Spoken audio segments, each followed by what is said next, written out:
When we say the word wealth, we're not just talking about money, we're also talking about time, and we're talking about the influence in the lives of the people you care about the most.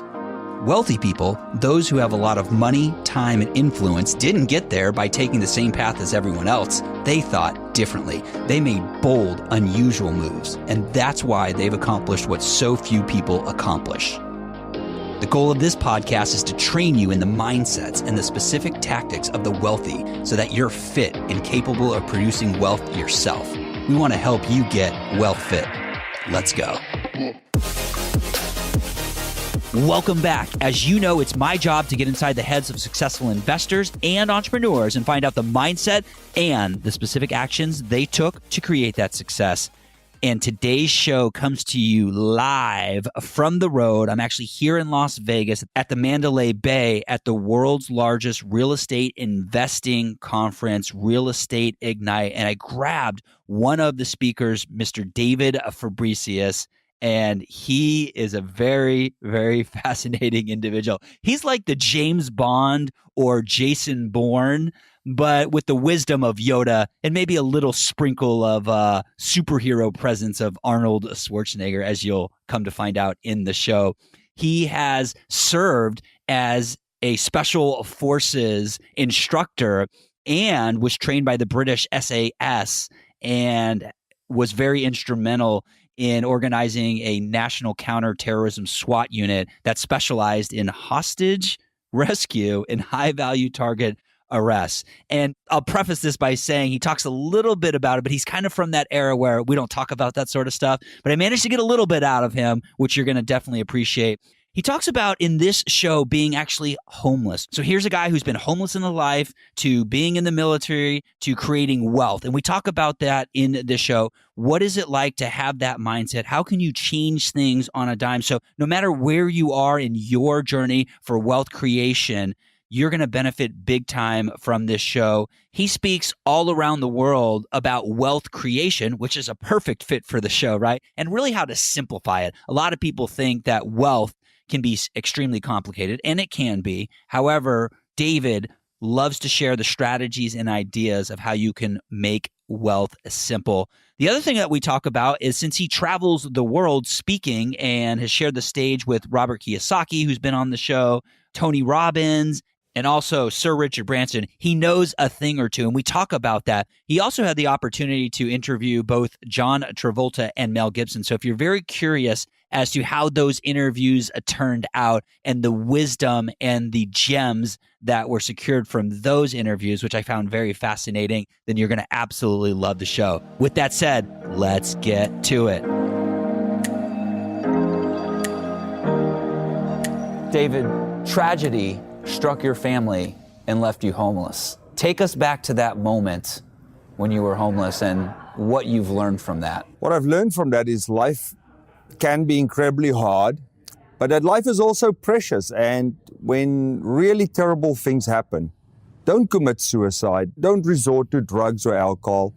Face your pain. It will be terrible, yes, but it's in that crucible of pain that you will be shaped into a better person, and your empathy, your compassion for people will be developed in that crucible of pain. So, there's nothing good about tragedy. There's nothing good about that kind of pain other than for the rest of your life, you will have a more caring heart, hopefully, and a more compassionate and a more empathetic heart for others. And I think that is the one thing I can say. But other than that, it's terrible. There's nothing good about it.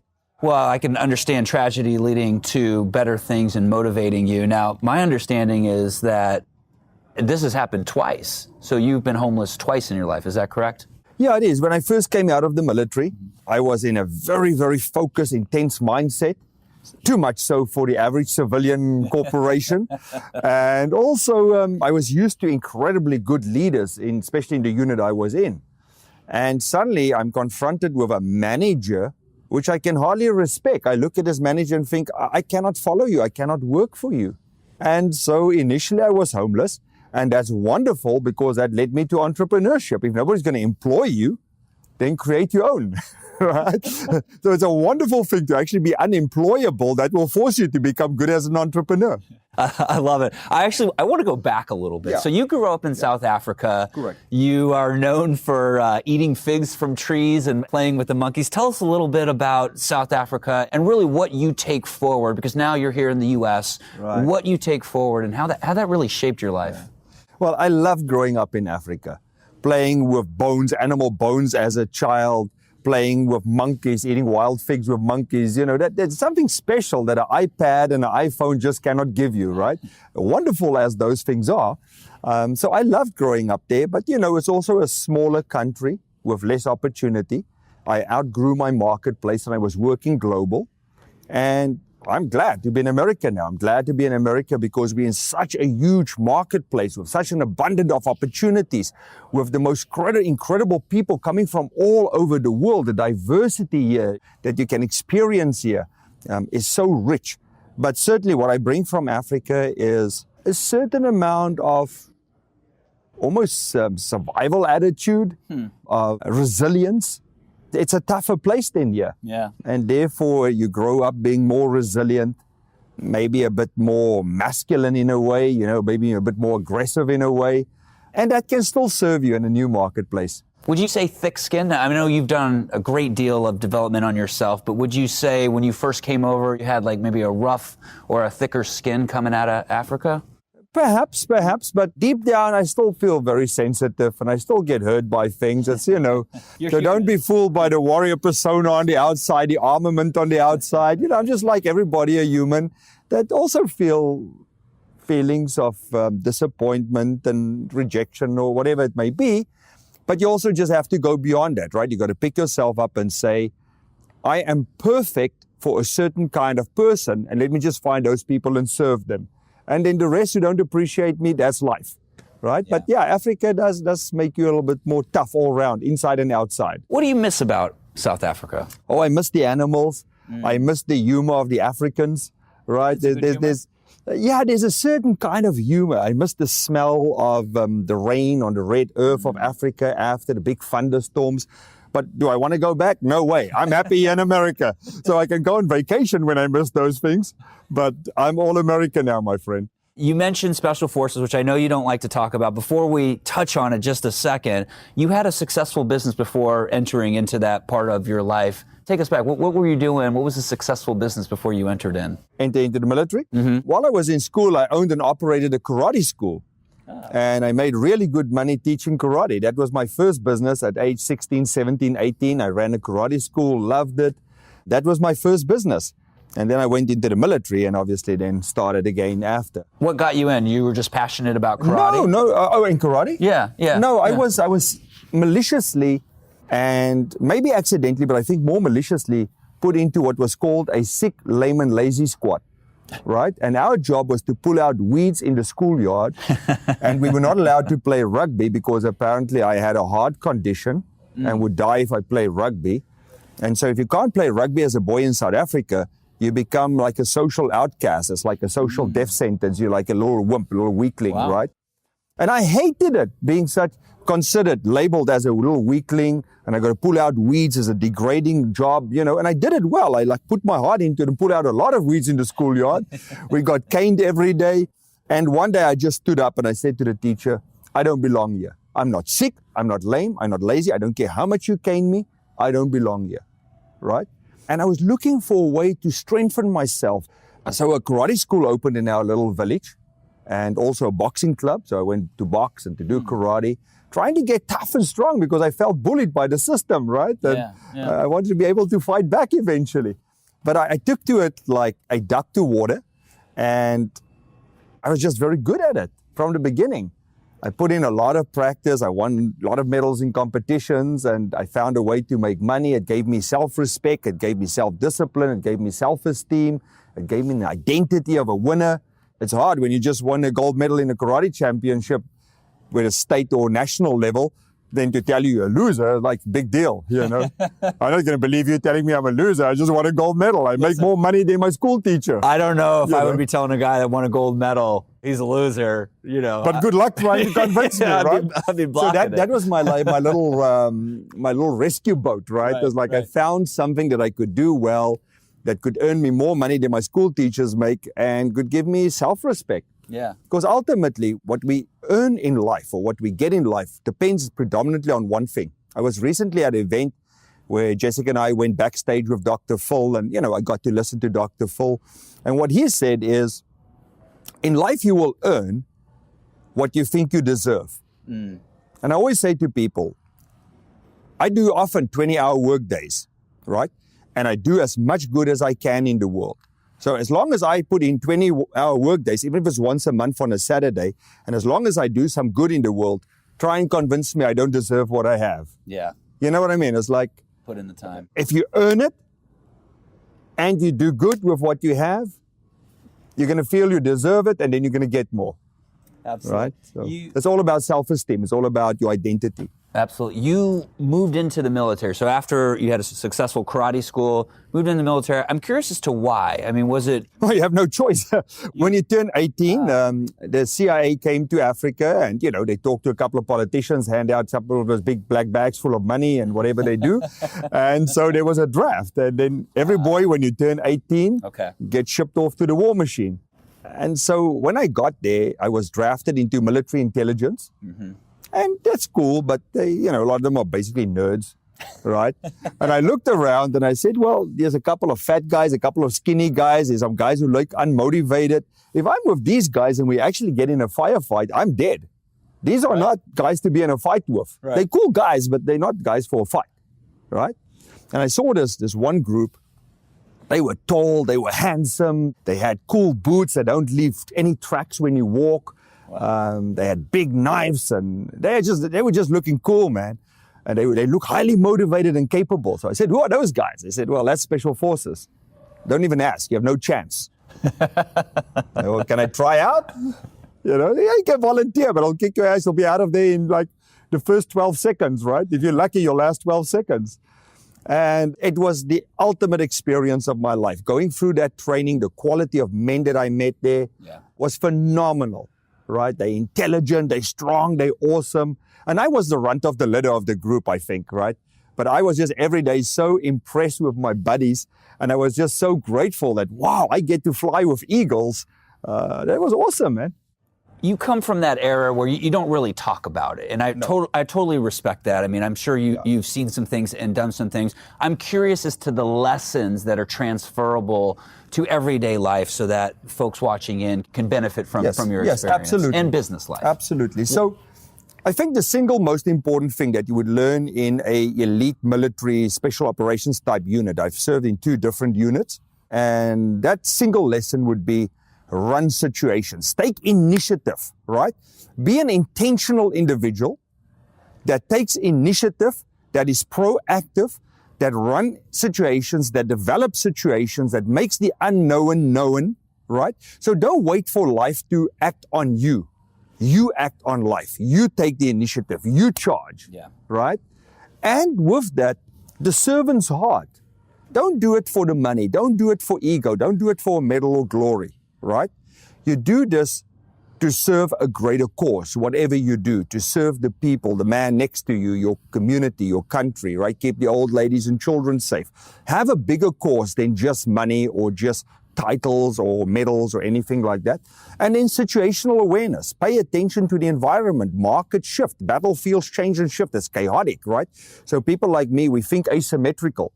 We are kind of masters of chaos. We go to where the chaos is and we bring order to chaos. But in that personality, like my personality type is I will have a few things perfectly aligned, perfectly here in order. Right. And then I'll have another area here which is complete total chaos. And I thrive in both those environments, right? So that adaptability to go from chaos to stability, stability to chaos. And if you can do that in life, so here's I think one of the other big lessons, Dustin, is develop the ability to anticipate and hang out with people who anticipate. It's the ultimate power in business. It's the ultimate power in investment. It's the ultimate power, whether it's the stock market, whether it's real estate, doesn't matter what it is. If you can anticipate the changes coming And you can be, remember what I said earlier, proactive. Yeah. Proactive based on that anticipation. So if you have that foresight, you can reposition your assets, you can reposition yourself before the time comes when it's necessary. You have then in the military a tactical advantage, and in business definitely a competitive advantage. You mentioned you're a guy, you can just feel it. You're a guy of action. You can feel the passion coming out. You mentioned Jessica earlier, and I want to give our viewers, our listeners, an understanding. Jessica's your wife. She's Yes. also your partner. Yep. And you say, you've been on record as saying she brings a softer, a feminine side to you, a counterbalance. She balances you out. I'm curious, how has she impacted your life? Jessica is definitely my kingmaker, and I would not be the man I am without her. You know where I would be if I did not have Jessica in my life? I would be living in Alaska in a rugged rock and wood cabin, right? With a dog pack of huskies and a dog sled and a kayak. And I would hunt and fish and not talk to anybody.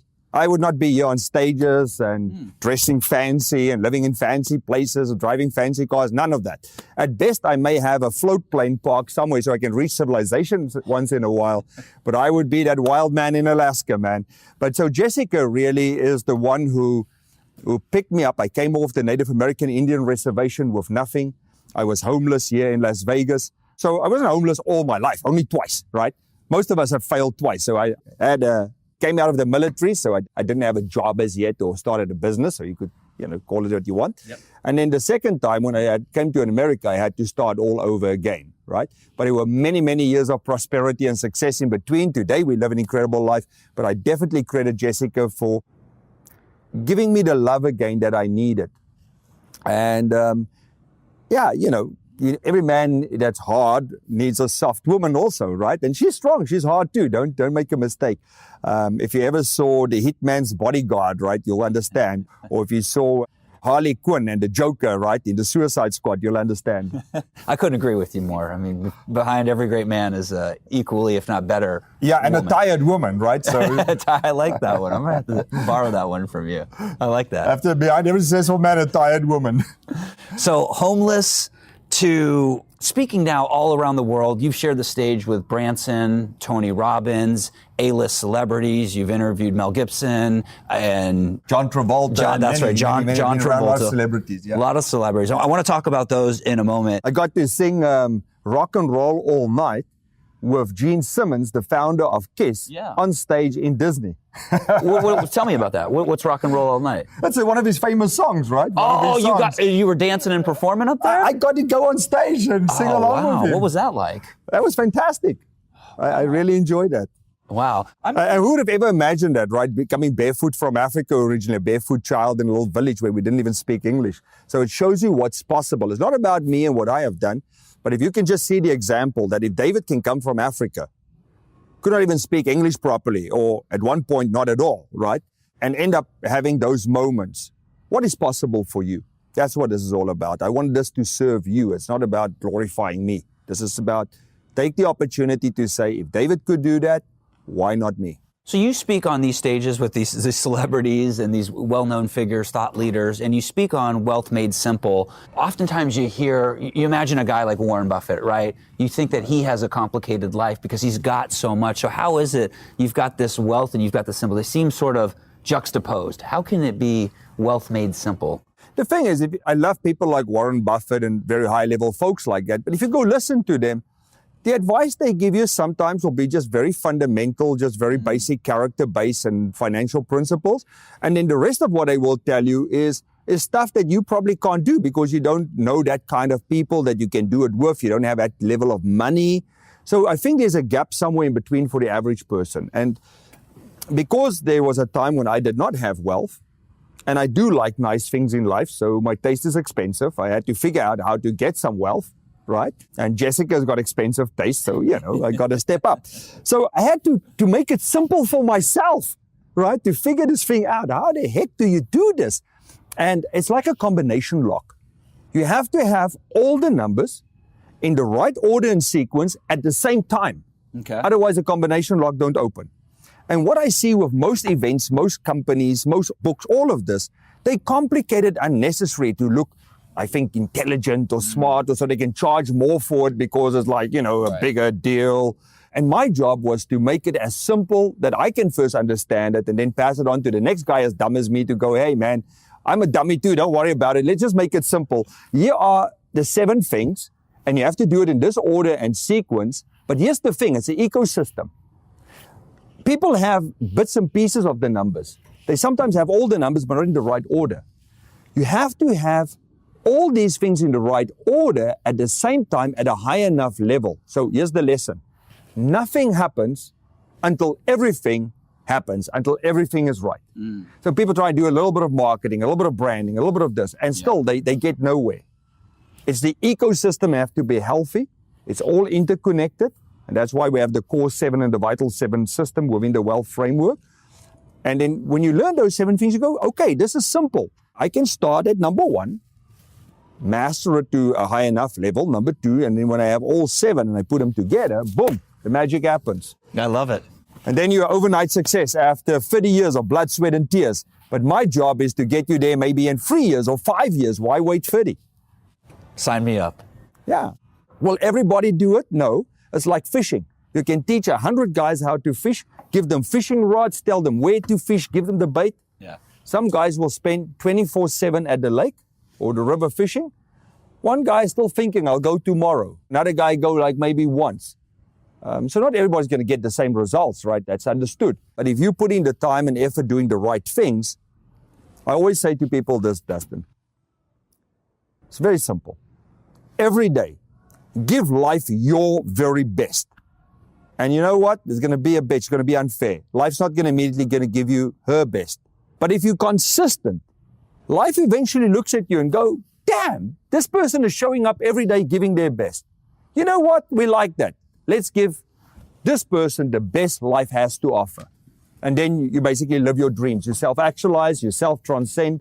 Life give you the best that's available on the planet, but not before you gave life your best. Not before you served other people, giving your heart and everything you have, all in your very best. And your best may not be as good as some famous persons, right? Doesn't matter. Be you and give your best, and you will develop as you go. And wealth is definitely possible and can be made simple.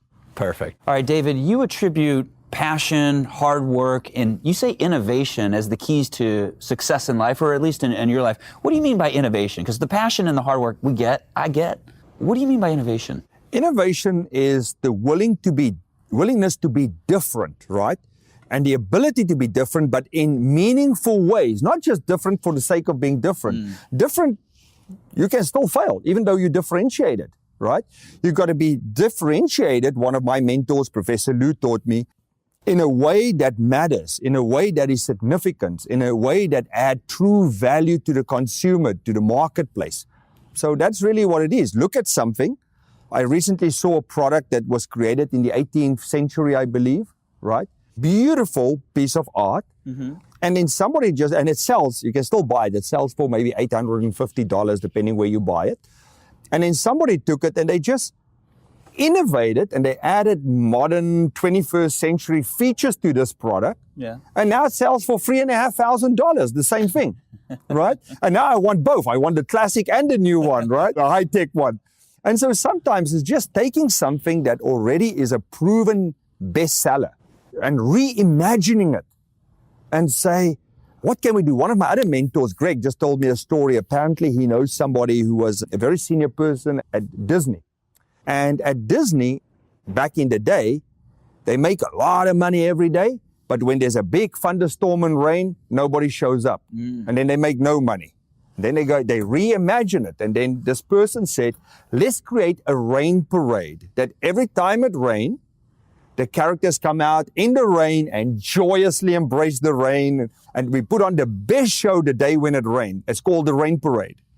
And now people flock, and it's their best payday every year, is the days with the biggest. Hey, if you like the Get WealthFit podcast, then you're going to love everything we've got in store for you as a full-blown WealthFit member. Go to wealthfit.com/love right now to join a global community of thousands of people just like you, all learning, networking, and boosting our financial and business IQs together.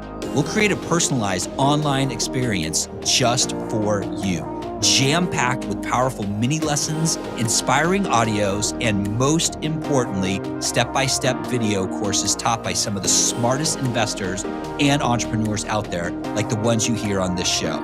Join us today and you'll get a free online video course from WealthFit founder Andy Proper called Wealth Building 101, how to get out of debt, boost your active income, and start investing for passive income. Our goal is to help you achieve your financial breakthrough and start building real, lasting wealth for yourself and your family. So join us today. Go to wealthfit.com/love to get started and claim your free course. That's wealthfit.com/love. Now back to the show. Forms are their best payday. So that is innovation, right? Absolutely. So look for these opportunities where you think, you can't make money or something's stopping or preventing you, and just come with that mindset of how can we do this? Yeah, first start with the why.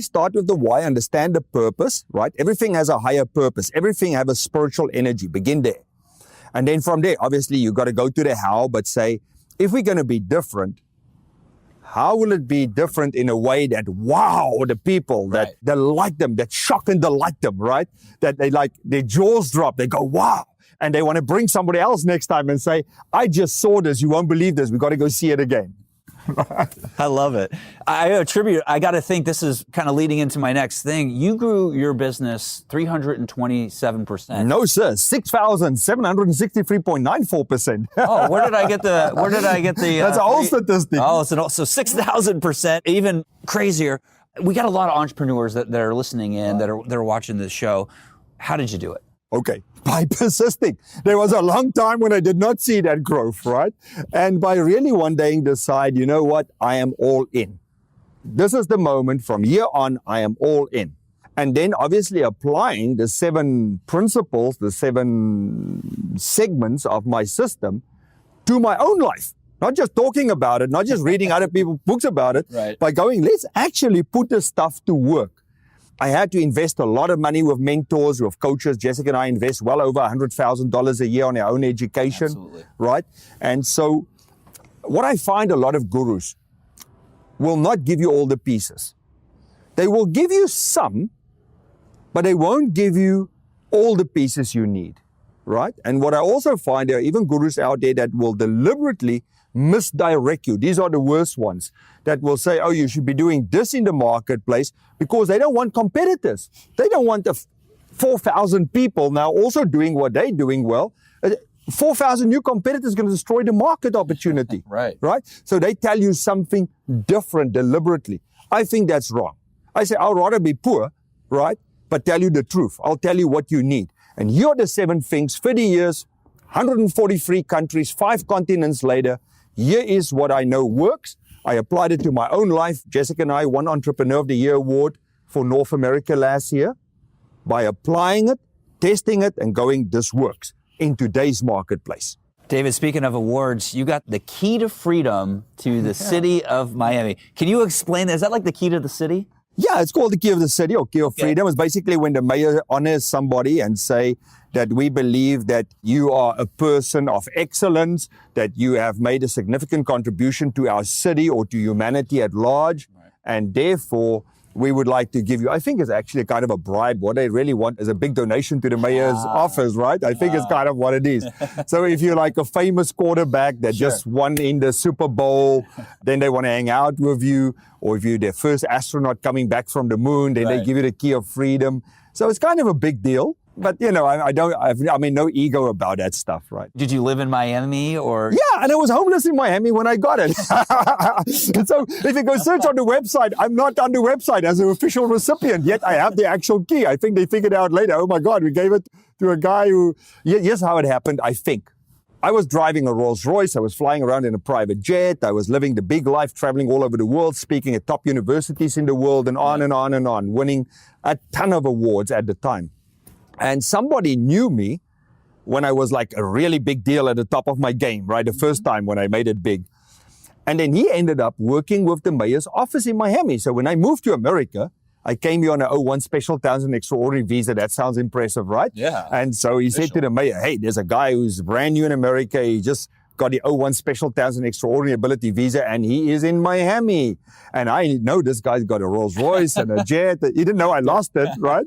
And so they invited me and gave me a key. I love it. I still have the key. It means nothing. It doesn't fit on any building there. You can't go open every building in Miami with this? I don't even know where it is right now. It's somewhere. Jessica digs it out every now and then. I put it in a box. It's like, I'm grateful that I got it. But I also want to understand people. For me, it's not about awards and stuff like that, right? You're very quick to dismiss, and I appreciate that. You don't let the ego get involved. But I want to kind of take you back to something that, people may definitely want to know about. Okay. And so we talked a little bit about, you interviewed Mel Gibson and you interviewed Travolta. Yeah. What did you learn by interviewing them? What lessons did you take away? Well, Mel Gibson, I asked him, my question to him, I said, look, Mel, I'm a former military man, so obviously Braveheart appeals to me, the movie. My grandmother was Scottish, so, Braveheart again appeals to me. And as a professional speaker, man, that speech you did on the battlefield, before they charged, right? It was a great speech. How did you do that speech? How did you prepare for it? How did it come out the way it came out? Yeah. And he was honest enough to go, I was so scared of the horse, right? that I would say something and then I needed to breathe. And then, so the punctuation, that strong punctuation, which is really one of the keys of professional speaking, right? It's in those pauses, those pregnant pauses. That came out of fear rather than a rehearsed thing. But then he emphasized that, and I got it, that punctuation is really one of the key elements of professional speaking.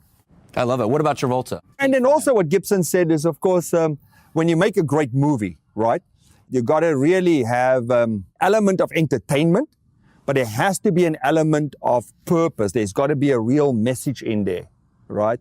And when you bring that together, that makes a great thing. Travolta was awesome. I was so impressed with Travolta.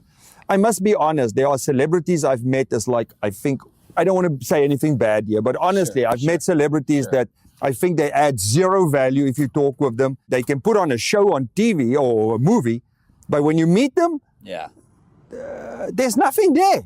And it's like they add no value in their answers. You pay a ton of money to interview them, and what they tell you, there's nothing there. Yeah. There's one person in particular, oh my God. But Travolta was a different one. Travolta was deep. He was gentle. He was strong. His answers had wisdom to them. There was profoundness. I thought he was just a dancing guy, right? But Travolta was fabulous. And what he said is the importance of coaches' role models, first role models, the role models that his parents were for him. And then how much time, effort, blood, sweat, and tears and money he put in getting coached, getting trained, even to become a pilot and all of that.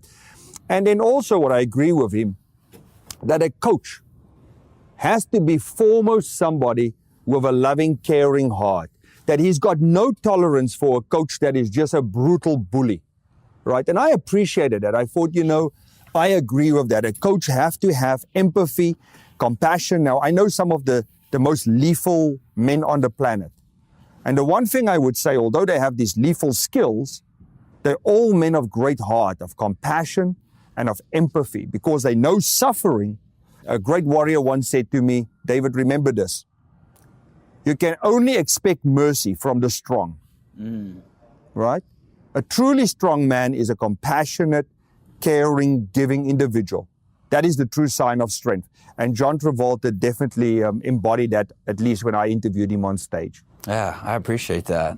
A guy who I've made it, I've done a lot of good, and he's confident in who he is, and now he can give and love. And I saw you speak yesterday. I think there were about 1,000 people there. You were talking about the warrior mindset. And one of the things that called to me was the one thing. And with that, you were talking about making the unknown known. And that called to me. Yes. And I want to highlight that a little bit. So will you share a little bit of what that means? Yes. Within the highest level, at the pinnacle or the apex of the special operations community, there's a small number of men that live 100% by this ethos. Develop situations, run situations, be the one who's in charge. And if something is unknown, so let me give you a battlefield example. I'm moving through a battlefield, right, that is now intense battle, intense war. This is now complete war at its highest level of intensity. Kind of think of the movie Black Hawk Down, the Battle of Mogadishu, right? Now, we never want to shoot anybody who's innocent, right? But if you're in that complete enemy territory where you're being ambushed and there's a dark window up there, there's a dark doorway there, you don't know if there's somebody there who's going to shoot at you right now, a sniper or anything else. So putting 2 free rounds into that dark means I'm developing that situation, right?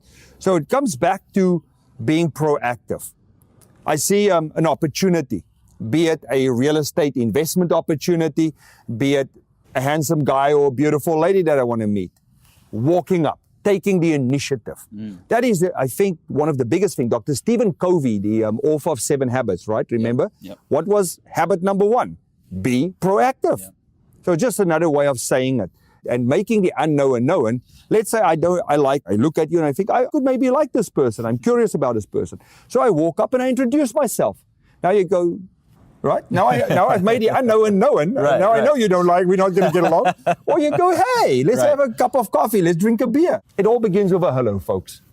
That's interesting because, I think... Send the message, hello, begins with a hello. I think obviously fear stops a lot of people. And so making the unknown known, just take that first step and maybe they don't like you, right, when you go to shake their hand. But at least you know now. At least you know. Now you know, right? Yeah. It's better to know than not to know. Yeah. So, the warrior tends to escalate things. But it all begins just with you taking that first step. And what you will find is sometimes you will be rejected. But overall, people are nice. Right? Most people are loving, kind, good. Most people want to be friends. Most people would love to know you. So reach out. David, I want to move us into what I call WealthFit round, which essentially is rapid fire. Okay, let's go. Questions. I'll give you rapid answers. What's your most worthwhile investment? My most worthwhile investment, everything I ever buy for Jessica. Any money I spend on Jessica, that's my number 1 asset. This is a great answer. I don't think anyone's ever said that on the show. This is a great answer. I love this answer. Relationships. Any money you invest in relationships, if you give a legacy gift. You saw I gave Conrad a sword yesterday, right? A samurai sword. Yep. I know samurai, his son does martial arts. That sword is going to stay in that family, multi-generational. Right? Every time Conrad see that sword, it's that connection. Yeah. So any investment in a relationship is your best asset class, first and foremost, above stocks, real estate, gold, anything else. What's that investment you don't want to talk about? What's that false start that you've had? What's that investment where you put your time or your money and you'd rather not talk about? Yeah, Jessica and I had a little smoothie store for a while, and we did the world's best. My goal was to if I'm going to make smoothies, organic smoothies, they're going to be the best on the planet. They're going to get shilajit from the Himalayas. I'm going to get mushrooms from the Pacific Northwest, man. I'm going to get the finest ingredients on the planet. Then when we run the numbers, after a while, we figure out we're subsidizing each smoothie by about $2 or $3 because the ingredients are so expensive. So we're just doing charity, right? Basically making smoothies for charity. And so that was a disaster. We paid way too much for the premise. We didn't know the ratios of business, how it really works. But that's where I met Conrad. If it was not for that, he would have not become my meditation student, my martial arts student. I would have not spoken 36 times at Ignite and other events with Conrad. So there's always something good in it. Look Silver for the good. lining, for sure. Yeah, look for the good. That's very interesting. People in opportunity and failure always look for the good. You have any special habits or routines to get yourself either ready or get you at peak performance? Yeah, it depends for what. Right? There are different things for different things. What about the morning routine? The morning routine. Morning routine is great. Right now, where I live, I'm blessed to have a beautiful gym. I've got a beautiful lap pool, heated indoor lap pool. So I get up in the morning, I go swim a few laps, I lift a little bit of weights, and I go shower, and kind of that's part of it, right? So you can do meditation, you can do reading. Jessica and I both love doing a bit of reading in the morning, getting your mind just a little bit fed with good stuff. Yeah. I make in the morning a very high performance smoothie still. I overdo it. It's like as if I'm going to the Olympics today, right? So that's all part of it. This is a huge topic. Yeah. And it's not just the morning routine, it's the whole day and the night routine. It all works together. Your morning routine begins actually the night before with your night routine. Right. So it's the ecosystem. I want to ask you about your guilty spending splurge. So life is good, you want to treat yourself. What is that guilty spending splurge? Yourself. Because I've been so filthy as a homeless person in the military, you're deployed for weeks without a shower or just changing your clothes or brushing your teeth or anything. I like nice clothes, right? Yeah. So now I invest in good clothes and I love British cars. I like Range Rovers, Rolls Royces, Aston Martins. I like great British cars. I like the leather. It's an experience. Is there one that you want to add to your collection that eludes you? Yeah. I still really what I have on my list, but I first need to do a lot of good still, and I still got more climbing to do. But the Rolls Royce Phantom, top car in the world, number one. It's I got to check that off. Then we can sell it and give the money to charity or whatever. But you just got to get it. Yeah, that is one of them. And I also like beautiful timepieces, right? I love, especially vintage watches, like high-end vintage watches. I like, we all have a little something. Hey, here's the thing. That should be maybe 1% or 2% of your total spending, right? Not your that's not the main thing in your life. First, focus on adding a lot of service to people, do a lot of good, make solid investments in real estate, multifamily, those sort of things. Jessica and I are big into commercial real estate. And then if there's a little bit of $1 or $2 left, enjoy it. I love buy something nice. But never buy nice things for yourself before you bought it for your wife, okay? That's a big mistake. You buy something nice for her first. A man should show his wealth on his woman, really. Incredible wisdom that you speak there. I 100% agree with you. I'm curious, you mentioned a couple mentors. How do you vet a mentor or somebody that you're going to go learn from? Right. I'm looking for the top 1% of the top 1%. What are the qualities? Like, what's your vetting process? What's that look like? Well, obviously character is important, but I will still go with a guy who have a little bit, he's done something maybe in the past, but he got a certain result. Yeah. He doesn't have to be the most famous. He doesn't have to be the most well-known person. In fact, some of the wealthiest, most incredible, most in every category, like far superior to some of the famous people, are people that the general public don't even know exist. And they like it that way. Yeah, they like it that way. And so somebody who's just uncommon, who said, I will not settle for being ordinary, right? It's okay if a couple of people don't like me, but I'm not going to be ordinary. I'm going to go for an extraordinary life. And here's how you become extraordinary, Dustin. Always do something extra, right? Whether it's paying extra on your mortgage, on your credit card, they say clean this area, you clean the entire area, right? They say rearrange the back row, you arrange all the seats right to the front. If you just consistently show up all in doing extra, you can't go wrong in life. David, you'll outperform everybody. You are absolutely amazing. I could sit here and ask you questions all day and get more wisdom from you. However, we're short on time. Yes, sir. And so I want to know, for people that are fired up, that are passionate just like you are and want to continue the conversation, what's the best way for folks to reach out to you? The best way is through Fortune Builders and through my friend Dustin here, right? Connect with them. And if you're just curious, David, I just want to see more who you are. Meet as in meet and greet, right? Meet David Fabricius. Now you go, your last name is too hard. You got used to Schwarzenegger, you'll get used to Fabricius. There's the spelling. Meet DavidFabricius.com. Awesome, David. Thanks for being on the show. Truly appreciate you sharing your wisdom, your passion, your energy, your fire, and doing what you're doing in the world. Thanks. Thank you. I appreciate you, man. Much love. Man, you could just feel his passion. Well, I could feel his passion. I hope you can hear it, feel it through the audio here. He is a very intense individual. You can kind of feel his edge, but then his softness, and he has that duality in his life. I thought some big takeaways to shine some spotlight on so that you can walk away with some reminders and some tangible things is that at any moment in your life, you can turn things around. Here's a guy that was homeless twice, had to leave South Africa, come to the United States. You talk about a journey. You talk about some of the things that he has seen in his lifetime.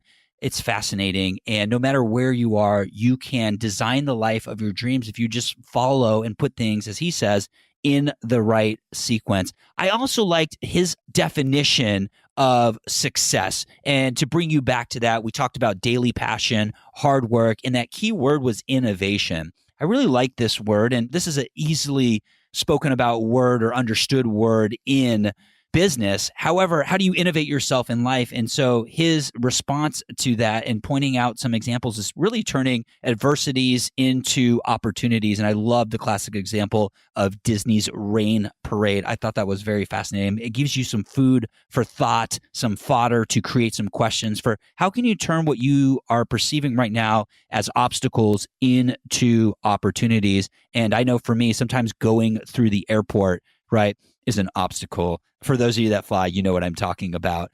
You're going to the airport, it can be quite the adventure. It can be incredibly stressful. And so for me, I'm thinking about how do I even transform those adversities, which is minimal, but just the stress of going through that. How do you turn that into opportunities? That's what immediately occurred for me. I also appreciated David's sense of humor about the key to freedom to the city of Miami, the key to the city, but essentially to Miami, and how he was awarded this, and just being real and transparent. That's not something that I was thinking about, and how he talked about essentially they're expecting a big donation. And I'm not saying that is the case in all the scenarios, but him sharing that I thought was pretty interesting and fascinating that a guy like that would kind of take us behind the scenes. And so I'm curious, what are your takeaways from this show? What did you think of David? What did you think of the things that he said? Did some of them polarize you? I can see how David can be a polarizing figure. I'm very curious. What are you walking away with? What are your action items from the show?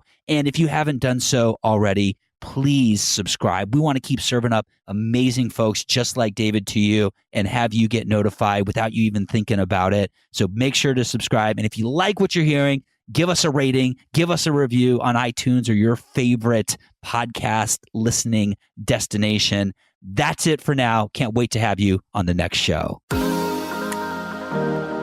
Thanks for listening to this episode of Get WealthFit. Did you have an aha moment or two during the episode? I want to know. Remember, life doesn't pay you for what you know. It pays you for what you do, for the actions you take and the moves you make. So take a second right now and go to getwealthfit.com. You'll find a printable recap of this episode, links to things we mentioned in the show, and some exercises that'll help you start taking action on the things you've learned.